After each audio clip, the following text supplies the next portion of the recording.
everybody, Miss Allison here. I hope you're having a fantastic day. We're going to look at your directions for your next assignment. We are looking at narrative mode or point of view in a new short story called The Telltale Heart. Let's look at it. So your learning target is, I can identify the narrative mode and its impacts in the short story The Telltale Heart by Edgar Allan Poe by performing a close reading. Now if you're watching this video, you're watching the directions. Good job.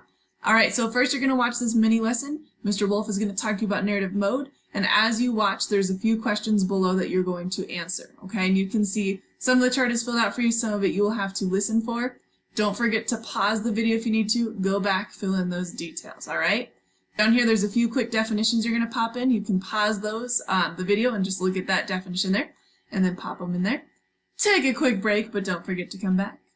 Alright, so phase 2, analyze. We are now going to be looking at the story. You can either read it or listen to it or both at the same time. I think both at the same time is very beneficial.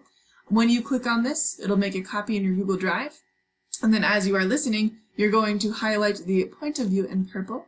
And then finally, you're going to talk about what point of view do you think you saw based on these three up here, and use one sentence as evidence of that. You can copy and paste. Okay, so that's the analyze. Pause. Take a quick break, but don't forget to come back.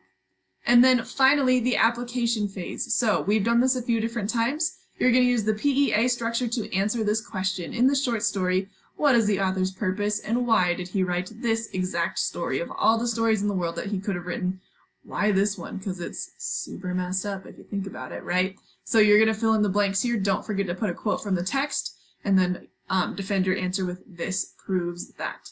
If you need any help, please contact your English teacher. Good luck, and I hope you enjoy this short story.